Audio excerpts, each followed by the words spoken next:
Hello and welcome to my YouTube channel, a software engineer and a family court. I created this YouTube channel to document and share my perhaps extreme experiences as a dedicated and loving father exposed to extensive litigation in our irresponsibly subsidized or federally reimbursed family courts. My objective is also to help you, the parent caring for your children, to navigate the emotional minefields and purpose-fabricated high conflicts that others abusively induce into your life and then obscenely profit from in our family courts.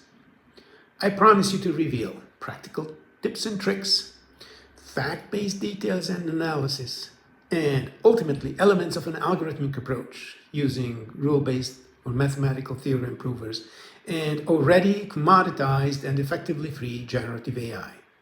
Well, that is my software idea, and it's going to be presented on a different channel.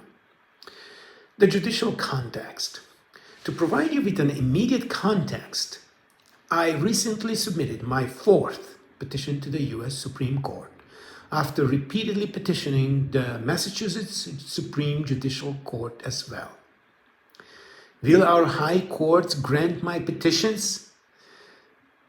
Well, I'm not delusional, but writing the petitions certainly crystallized my claims and arguments, as I also have over 50 dockets now in state and federal courts.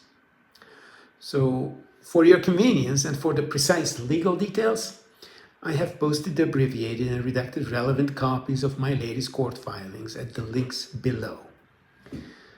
Why bother with my story? I need to note that I'm not a lawyer, but reading even complex legal opinions is fast becoming second nature. I am, and always will be, a software engineer and a mathematician. As I was trained to lead a disciplined and analytical life, the intensity of my emotions, feelings, and utter personal desperation initially shocked me when I was dragged back into family court more than 13 years ago. Subsequently, through painful struggles and endless tribulations, I have arrived at the following concise summary of my being. I am interested in algorithmically seeking out contradictions and inconsistencies in deceitful text, specifically in bipolar legal text that I have also posted on my GitHub profile. GitHub is an amazing place on the internet where enterprising software engineers can preserve and share the fruits of their labor. So going back to my raised question, why bother with my story? All the YouTube pros postulate online that all good stories with millions of views must have a tension-creating conflict. Let me start with my most fundamental one. I now owe a voluntarily and meticulously documented $435,000 in court-ordered child support and expenses for my 4 dear children. That is almost $500,000. But my 50-plus dockets in state and federal courts are still ongoing. So, perhaps it could be of interest to you to find out what happens, especially at this critical and hopefully final phase. So, why the YouTube documentary? Okay, let me throw in another tension-creating conflict. Over the last 13 years, I have diligently documented $10 million in realized damages that I have consistently and properly communicated with and substantiated in all the courts. $10 million that my dear 4 children cannot benefit from. But now I'm also forcibly indigent and undocumented, yet always legal immigrant who will start living in a tent in a sanctuary city in Massachusetts. You may ask, what is the point of the sanctuary aspect, other than the current notoriety on the national scene? And that is exactly the proverbial YouTube hook behind this channel. The quintessential YouTube hook. In other words, I have identified the family court's underlying mechanism that allows them to practice a Stalinist-inspired guilty until proven innocent routine against all loving fathers. I also substantiated and filed an enterprise crime complaint against the state itself, based on the so-called civil RICO predicate acts. In layman's terms, RICO is the truly amazing legislation, federal legislation, that allowed the taking down of the mafia itself. An astute legal mind would immediately interject, nonsense, you are a mere nobody, and the state is a sovereign entity with immense power and truly impenetrable legal immunities. And here comes the always needed but. I am also a legal immigrant who was granted political asylum from a former communist tyranny exactly because I had had absolutely nothing.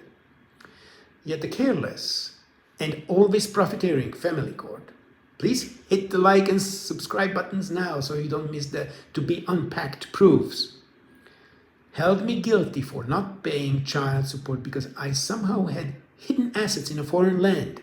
I had intentionally and by pressing necessity left behind with a mere $20 in my pockets almost 40 years ago. But how does one prove the negative? In other words, how can you prove that you have no assets somewhere in Europe as an American? That question is a pure irrational nonsense for all Native Americans. And therefore, the malicious insinuation only works on immigrants. Consequently, all the well-established profiteering steps of the family court's Stalinist-inspired routine were effectively unlawful discriminations and subsequent targeted retaliations.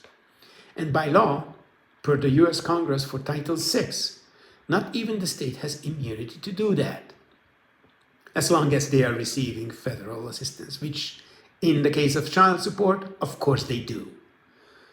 So the underlying hook for my YouTube channel is fully exposed. Is this immigrant naive enough to read the laws literally? Let's watch and see. My sanctuary life as an undocumented but always legal immigrant. Without wasting your time on details now, but please come back for my weekly updates. Let's reiterate. I'm being punished now, currently, and even eliminated, currently, for daring to complain to the police, the district attorney, the attorney general, and the governor about the enterprise crime that I claim is based entirely on unlawful discrimination and subsequent retaliations against an always legal immigrant. As per this city's sanctuary ordinance, I have requested shelter and therefore protection from an agenda-driven and retaliating state. On a personal level, this is effectively identical, albeit in spirit only, to how other immigrants might feel outside the sanctuary cities. I cannot possibly know what will happen, but please stay tuned. Just spending a few minutes of your time and following my story unfold could help make the controversial sanctuary cities in America into a truly meaningful practice against the Marxist-inspired weaponized psychology from within.